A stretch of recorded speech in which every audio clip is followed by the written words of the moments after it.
Pour pouvoir comprendre ce que c'est que d'être conduit par l'esprit, il est essentiel de bien saisir ce que cela demande.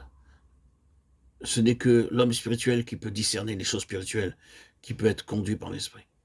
Il faut que l'intelligence soit renouvelée par l'Esprit de Dieu pour pouvoir se laisser conduire par l'Esprit. L'apôtre Paul disait aux Corinthiens qu'ils étaient encore charnels et de petits enfants en Christ, et que pour cela, il n'avait pas pu leur parler des vérités spirituelles. Si l'on est ainsi de l'enseignement transmis par un homme, n'en sera-t-il pas à plus forte raison de même de l'enseignement direct de l'Esprit qui conduit dans toute la vérité? Jean 16, 13. L'intelligence non sanctifiée peut étudier et même enseigner les mystères de l'Écriture, dans la mesure au moins de ce que peut en saisir la pensée humaine. Mais les directions de l'esprit ne commencent pas par s'adresser à la pensée ou au sentiment. C'est au-delà, tout au fond de notre être, dans le laboratoire intime de la vie même, là où règne la force qui façonne la volonté et le caractère que le Saint-Esprit vient faire sa demeure, qu'il vient souffler, remuer et stimuler. C'est de là qu'il nous conduit et nous inspire des vues justes et des décisions opportunes. Que vous soyez remplis de la connaissance de sa volonté avec toute la sagesse et toute l'intelligence spirituelle, Colossiens 9. Cette prière nous dit que c'est seulement une intelligence spirituelle qui peut recevoir la connaissance de la volonté divine.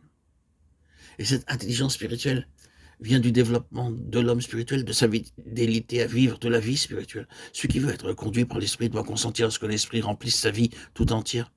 C'est après avoir été baptisé par l'Esprit, rempli de l'Esprit, que Jésus fut conduit par l'Esprit dans le désert. Luc 4, 1.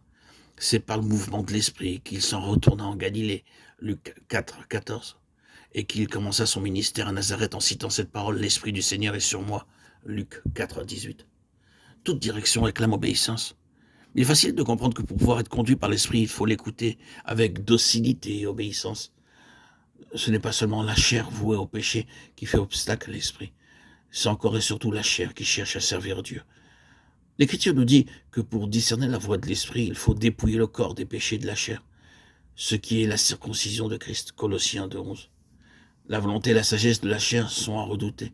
Il faut les crucifier et les renier. Il faut fermer l'oreille à toute voix de la chair et de sa sagesse, soit qu'elle s'élève en nous-mêmes, soit qu'elle vienne de la part de ceux qui nous entourent. Dans nos méditations, dans nos lectures de la parole, dans notre culte et aussi dans nos travaux au service de Dieu, qu'il est continuellement en nous défiance et reniement du moi, aussi bien que confiance et attente à l'Esprit de Dieu pour être conduit par lui. L'âme qui attend ainsi, de jour en jour et d'heure en heure, que la lumière de Dieu lui indique son devoir, recevra certainement lumière et direction. Si donc vous voulez être conduit par l'Esprit, renoncez jour après jour, non seulement à votre volonté et à votre sagesse, mais à votre vie, à votre être tout entier. Le feu descendra du ciel et consumera le sacrifice.